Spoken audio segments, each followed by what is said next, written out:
Alright guys, welcome to part 2 on the 2001 Yamaha Warrior 350 quad. As you guys know, I picked this thing up last video for $1,100. It was running, driving, but there was a terrible engine knocking sound.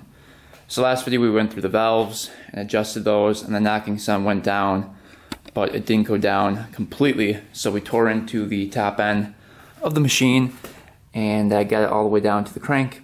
We found out that the crank was good, the piston rings were good, but one of the things that wasn't good was right here, the cam chain guide. You can see it's all frayed, breaking apart. So I'm guessing what was happening was the timing chain was getting tight when it hit this, and then loosening up on these would fray to the side. So it was a bad cam chain knock. Cam chain right here, or timing chain, is right here. I'm guessing this is stretch as well from having a bad guide. So today we're going to be taking off the flywheel right here. We got a brand new tool for it. It's called the Tusk flywheel puller. This one's kind of special for the Yamaha Warrior. You can see, I believe it's a 31 millimeters, 35 millimeters by 1.5, you can see right there. So it's a big boy. That'll twist on here and then you can pop off the flywheel, and then we'll take a look at that timing chain and get that off there. We also ordered up a new timing chain. Take a look at that. I went with a Wiseco timing chain. It was around 50 bucks for the timing chain. We're not cheaping out on the timing chain because I'm not tearing down the whole thing. The timing chain breaks again. So don't cheap out on your timing chains. They will stretch really fast and break, and then you'll have to do all that work all over again. So we got a pretty good one. You can see, this is what that looks like. We'll compare the two chains after we take the old one off and see how much it stretched. That'll be interesting to see. And then we got a new guide as well. You can see how much better this one is. So that's not frayed at all, and that's from a Yamaha Warrior. And this is an OEM one. I did not want to cheap out and grab a aftermarket one and have it fray and junk right away. And then we got the top end gasket kit right here. So we're all set to go for the rebuild. First thing we have to do is get that flywheel off and then get the timing chain off. That is the first step. So hopefully this tool works. Maybe open her up and let's just see. Went with Tusk. I think this thing was like 25 bucks, so it wasn't too expensive. A lot of times the cheap ones strip right out, so you really don't want to cheap out on the tool either. I have done that, and then you eventually learn from your mistakes and buy the more quality tool. Because a lot of times they make it out of cheap metal, and then the threads strip right out, and then you have to buy a new tool anyway, so it doesn't really pay. See if we can get this thing on there. Let's see what kind of threads it is. It's probably reverse thread. Yep, I think, maybe not. Hopefully this thing fits in there. Feels a little small to me. There we go. Twist on like that. You want to go all the way in. Crank that sucker down. This one will spin in till it bottoms out. Then we're going to take the impact and drill in with it, and that flywheel should pop right off. Alright, here we go, moment of truth. Let's see if it pops off of here. That was pretty easy. Came right off. And here's the one-way bearing right here.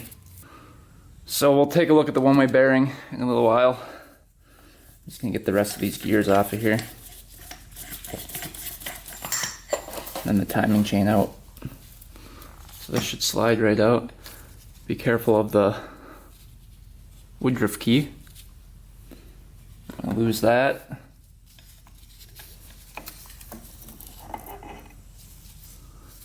There's a washer behind there as well.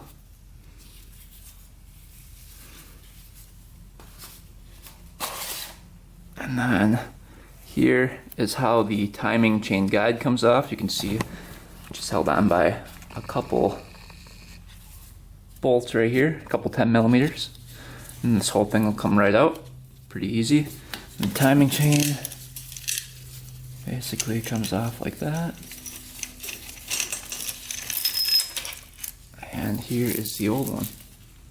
So we'll put that up to the new one and see how much it's stretched. You can see there's a little wear right in here from where the timing chain was hitting, but that's still fine. Everything else looks good. All the gears for the starting gear are good. Nothing's worn down. You can see all nice and sharp. The sprocket looks pretty good for the timing chain, so that's not too bad. So that's good. Everything looks pretty decent in there. I don't see any wear, or too much wear I should say. Let's get that timing chain guide off of there.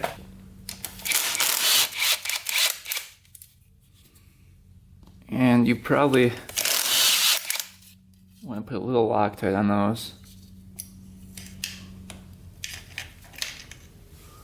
So here it is. You can see it's pretty shredded. Otherwise not horrible condition, except for up there. So you can see right here is probably the part that fell down in the oil. And that's why in the oil you could see all the black.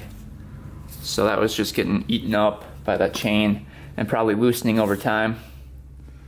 We'll get that kind of cleaned out in there.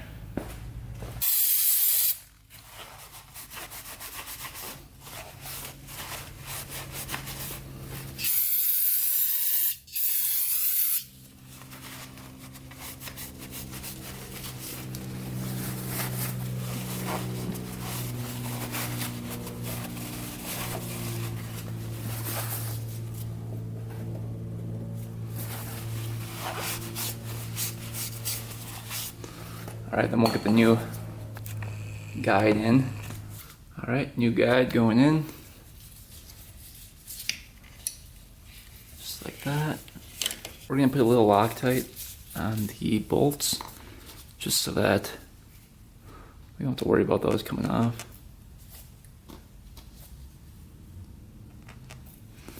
Alright. We'll put those back in.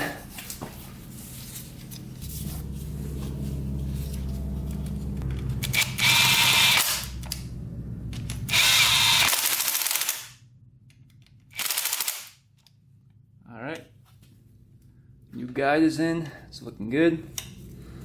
Let's take a look at the timing chain and compare it to the old one. Alright, comparing the two chains, the old one is right on the right side, new one is on the left side. Really isn't stretched too much, maybe a couple millimeters, but yeah, it doesn't look too bad. So we could probably get away with reusing this, but since we bought the new one, why not put the new one in, right? So brand new timing chain going in. I don't think there's a bunch of miles on this quad. Seems like it was taken pretty good care of. I don't know.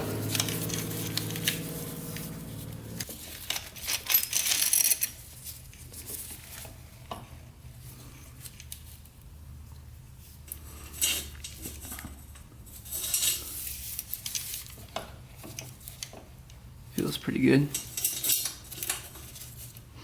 Alright, we're going to put everything back on here.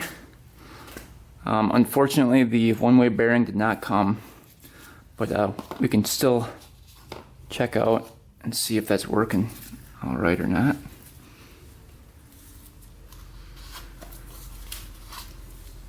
So here's the one-way bearing right in there, and it's only supposed to go one way. So if you put this in there, see how it locks up? It only goes one way. So that bearing is working. See, I can spin it this way, but I can't spin it this way. See how it stops like that? So that's a good one-way bearing.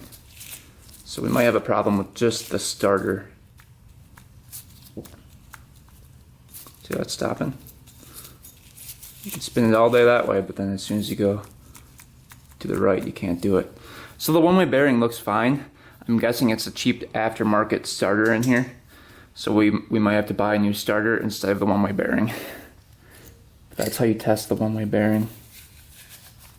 Not too bad. Just kind of look at the flywheel here, make sure it's all clean. Kind of clean it out a little bit.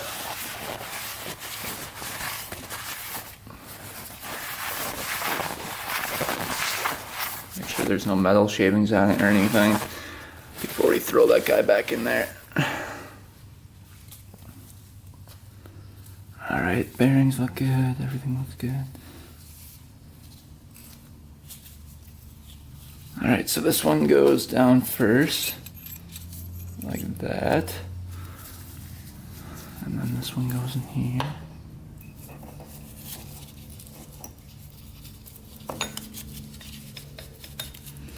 Like that. And then we've got the woodruff key. Don't forget about that. And probably put it up like that.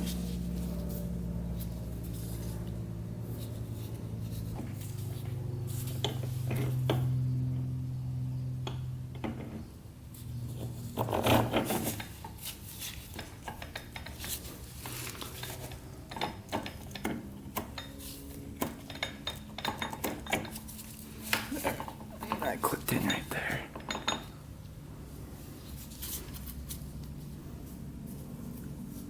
Alright, stated cover did not come with the gasket, so we're going to put a little Yamaha bond on it. That's what the previous owner had. Spread a little bit of that on there.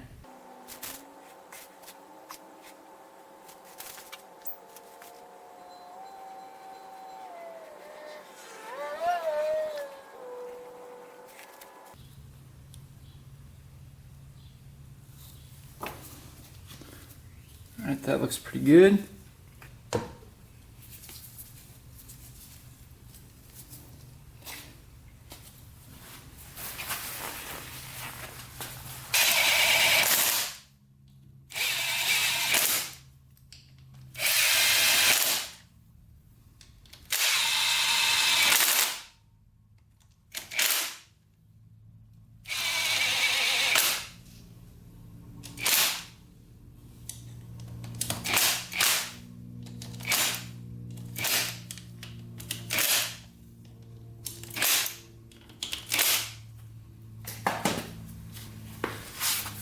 This guy goes right in the center.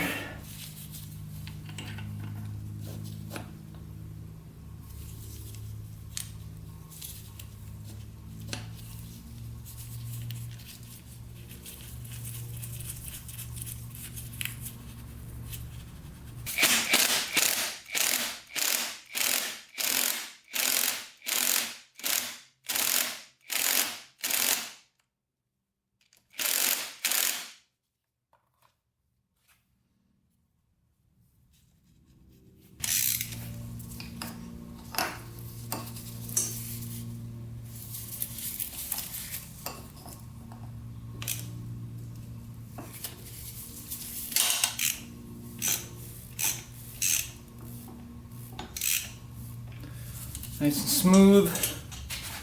Alright, that's all set to go. Let's get this gasket surface cleaned up. Looks like we need a new O-ring in there. And then we've got the new gasket kit we can lay down. Alright, here's the old O-ring. As you can see, it's kind of broken up. Pretty bad shape. We just put the new one in there. Right there. And then we cleaned up the gasket surface.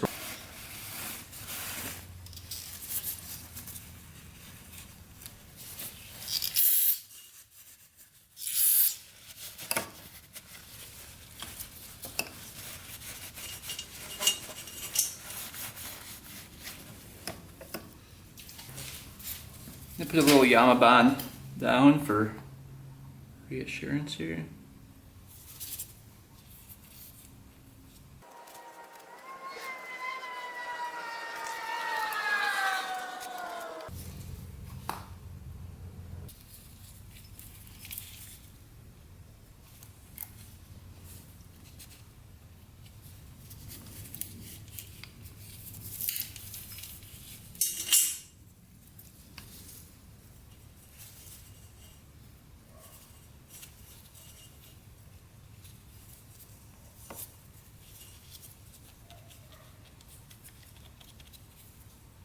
Probably just get done using a razor blade going around here.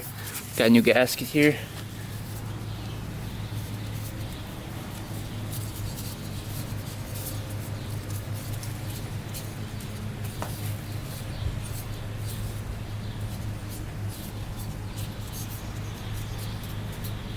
Alright, next step, cylinder going on. We just lubed up the rings and made sure that the ring spaces were 180 apart from the big rings, and then like 40 degrees apart on the oil rings, just so that the rings don't line up. Yeah, but we oil up the cylinder wall as well, so let's get that back on there.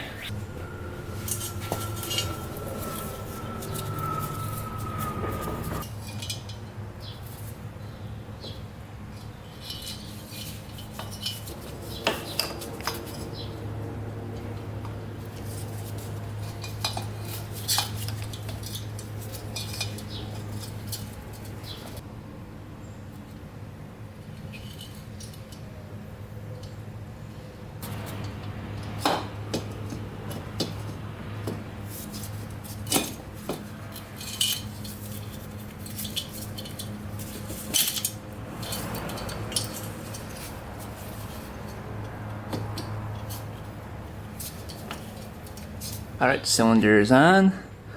We just have a bolt that goes right here. I believe that's an 8mm. And then we just have to get the head on.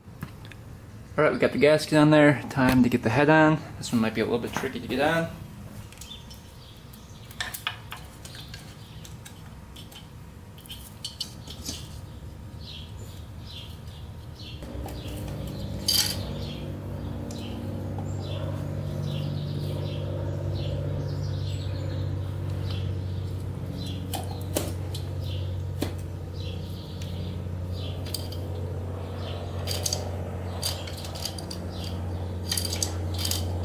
Alright, head is on. Let's get the bolts in there. Alright, now we're going to install the sprocket up here. To do that, we need to time it up.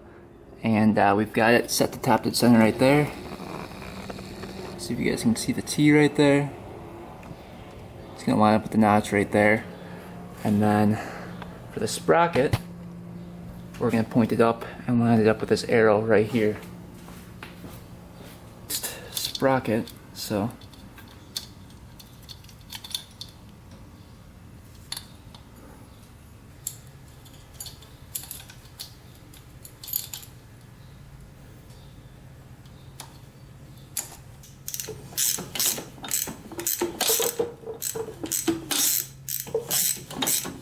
Alright, so that line is in line with this little mark.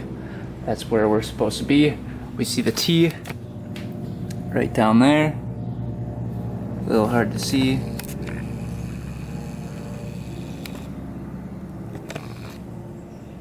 T is right there. So we're all set to go. Let's get the bolt in there.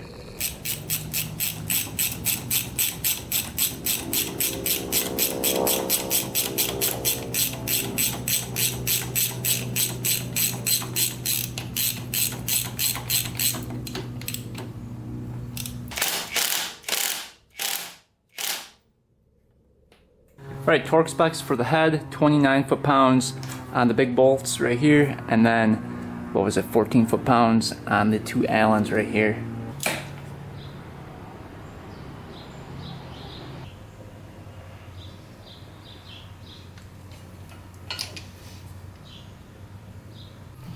Alright, so the valve adjustment for the 2001 Yamaha Warrior. Intake is 0.06 to 0.07 millimeters. Exhaust is 0.16 to 0.2 millimeters. So we're going to set those.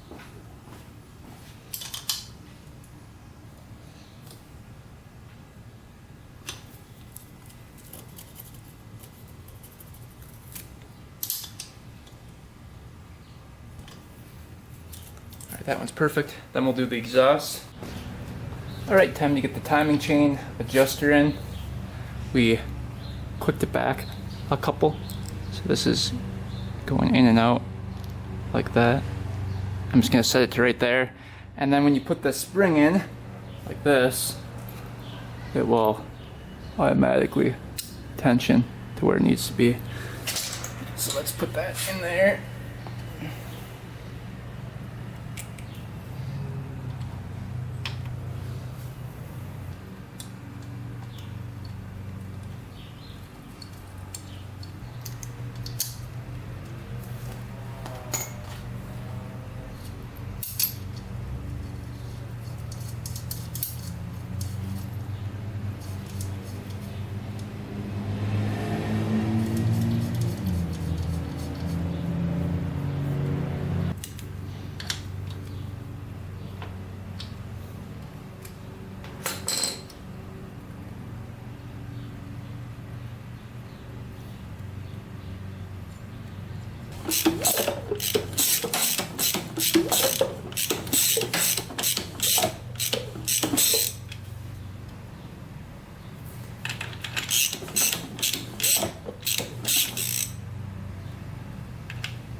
It's perfect. Alright, we can put everything back on. Valves are perfect, everything's perfect. So let's put everything back on and attempt to start it up. Hopefully that knocking's gone. Alright, we got the top end all back together here. Spark plug back in, carburetor back in, and then the pipe back on. We've got to get some oil in it. It takes 2,500 centimeters cubed, which is 2,500 milliliters. So let's go grab some oil from Fleet Farm and fill this guy up. Alright, picked up some new oil. We've got 3 quarts of it. Just need 2.5. And then bought some rags as well.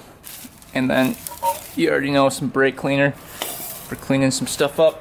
Let's quick do the oil change here.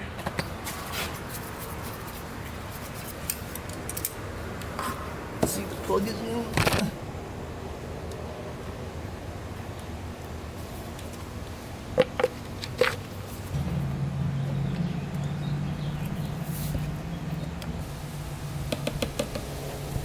Just using 10W40 wet clutch oil.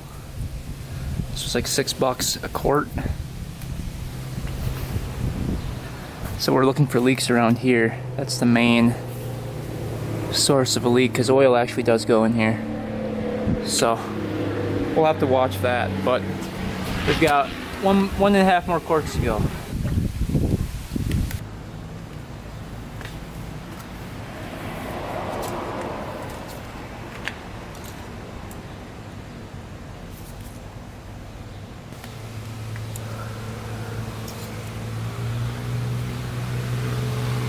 Right at the top already.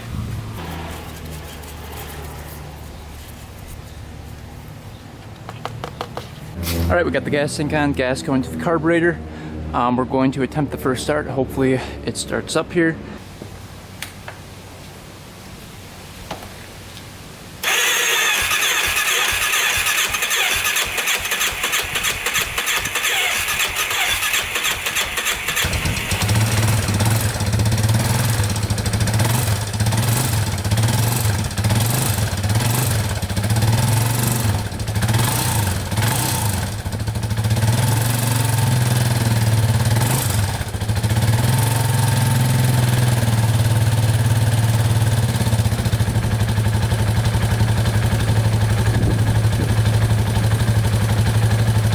Alright, it started up. Looks like it's burning off some oil right there in the pipe.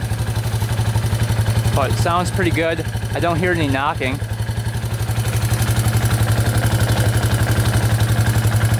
Sounds pretty decent, at least at idle.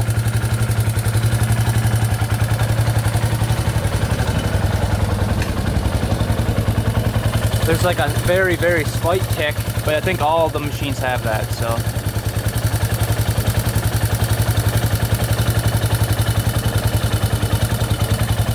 Let her warm up for a bit, get that oil circulating.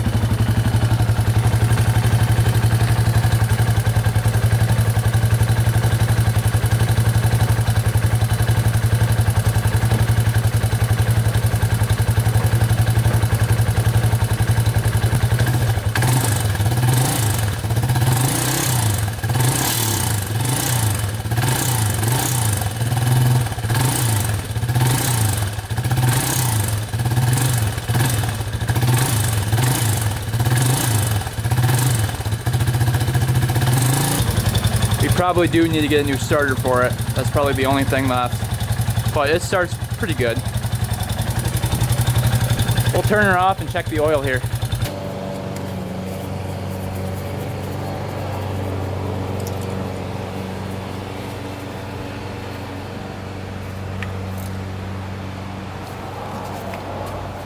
As you can see, right at the top.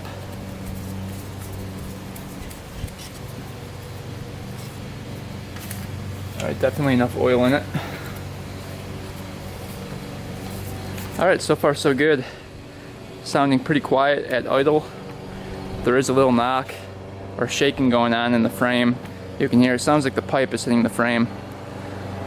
Just like vibrating. Doesn't sound like it's internal. Timing chain is tight on there. Everything is in spec. And the timing must be correct because it started right up. So let's get all the plastics back on it, the seat back on it, the lights back on it over here. I do want to try to figure out why the neutral light's not working though. You can see the neutral light's not turning on and the reverse light's not turning on. So I'm gonna dig into that a little bit and see if I can find the culprit. It might be a switch like right in here is corroded or something, or a wire's corroded. Alright, all put back together, looking pretty good. Everything went back together nice and easy. Everything's nice and tight. So let's get these grease fittings done now, right in here.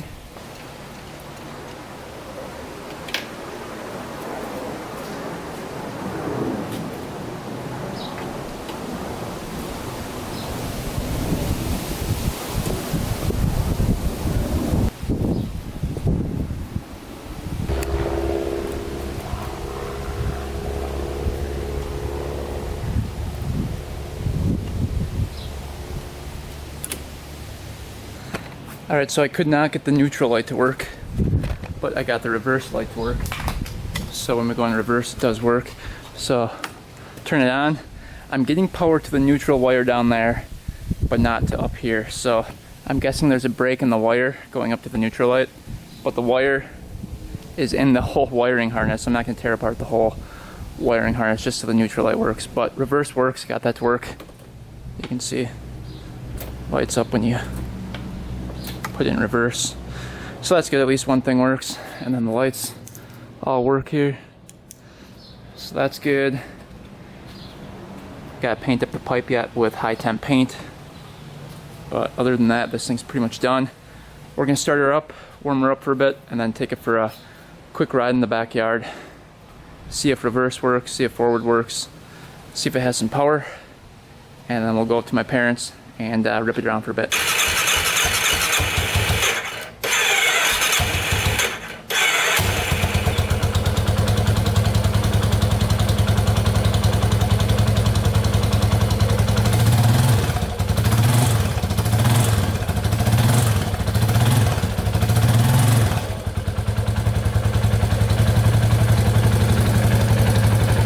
Sounds really smooth in the engine. That's good. Let's see if it goes in reverse here.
All right, running pretty dang good.